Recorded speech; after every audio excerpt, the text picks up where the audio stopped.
നമ്മുടെ ഉമ്മയും വാപ്പയും ഒക്കെ ഉണ്ടാകുമ്പോൾ ഓലൊക്കെ നമ്മളെ കാണാൻ വേണ്ടി നമ്മളെ വീട്ടിലേക്ക് ഇങ്ങനെ വരുന്നത് ഭയങ്കര സന്തോഷമുള്ള കാര്യമാണല്ലേ. ഇപ്പൊ പ്രത്യേകിച്ച് ഞങ്ങൾക്ക് ഈ അമ്മീൻകുട്ടിയും കൂടെ ഉണ്ടായതോടെ ഓർക്കും അത് ഭയങ്കര സന്തോഷം. എന്തായാലും ഓര് വന്ന സന്തോഷം പറയാനെന്നല്ല ഞാൻ ഈ വീഡിയോ ഇട്ടത്. ഉമ്മച്ചി കൊട്ടയിലാക്കി കൊണ്ടുവന്ന ഈ ഒരു ഈത്തപ്പഴം ഉള്ളതിനെയും കുറിച്ചിട്ട് ചോദിക്കാത്തോരിഞ്ഞ് ബാക്കിയില്ല. അപ്പോൾ ഓർക്കൊക്കെ വേണ്ടിയിട്ട് ഞാൻ ഇതിന്റെ റെസിപ്പി ഒക്കെ ഉമ്മച്ചിനോട് ചോദിച്ചു മനസ്സിലാക്കി. അപ്പോൾ ഇതിലേക്ക് വേണ്ടത് 1 കിലോ ഈത്തപ്പഴം, 1/2 കിലോ എള്ള്, 200 തേന്.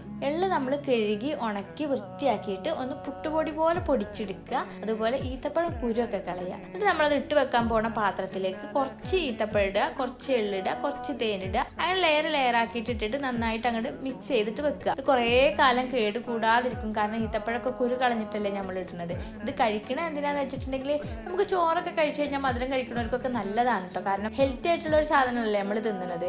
അപ്പൊ അങ്ങനെ തിന്നാനാണ് ഞാൻ ഉപയോഗിക്കുക. പിന്നെ ഈത്തപ്പഴത്തിന്റെ എള്ളിന്റെയും തേനിന്റെയും ഗുണങ്ങളൊക്കെ നമുക്ക് എല്ലാവർക്കും അറിയണ തന്നെയാണല്ലോ.